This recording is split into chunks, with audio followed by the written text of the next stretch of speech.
there's a lot of emerging technologies out there. One of them is fascinating, and my wife and I talk about this because of her background, is in biotechnology.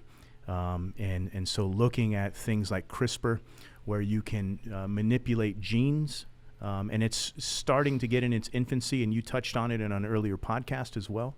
But imagine a future where you can take soldiers, and I'll use that as a generic joint term, and you can alter the genetics in them so that they can operate at a higher altitude without the logistical support, or they're able to operate in a cold weather environment, or they're a little bit stronger. And so you kind of make the performance enhancing drugs and those other things null and void just by being able to manipulate genetics today. And so certainly that's an emerging area of concern as well.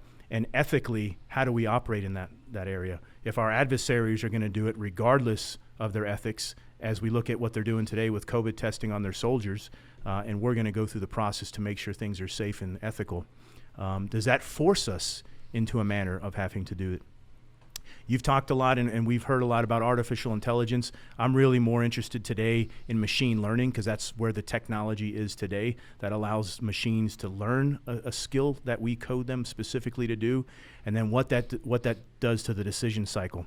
Because we have weapons platforms today. You've probably heard of hypersonic weapons that are exceeding Mach 5. And when you have a human in the decision cycle, and they've got to make a decision quickly to take that out or whatever, you may not have time. And so machine learning and then future of artificial intelligence is certainly from a defensive perspective, a defense of the homeland, is something that I'm fascinated in, and we're going to continue to have to invest in, because the threat's going to drive us to that. So those are a couple, and quantum we've talked about before, and I've heard you talk about before. That's an interesting one. That's very confusing for a lot of folks. It's a challenge to define and understand. But really, if you look at encryption and the algorithms that are out there today, quantum has the potential to make a lot of that null and void. And so we have to have quantum resistant capabilities as well.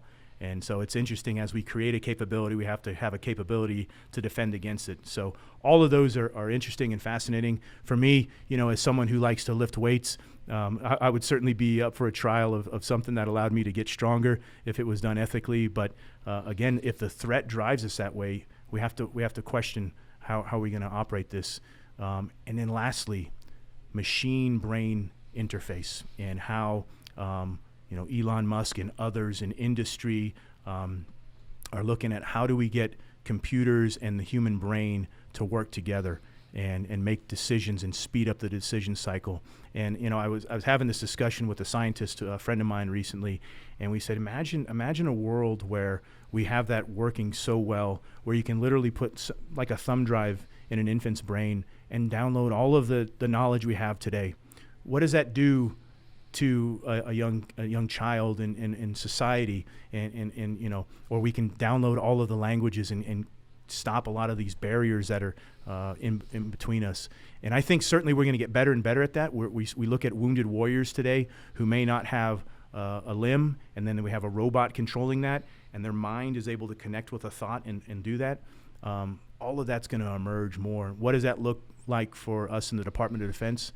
And then maybe more importantly for the entire world.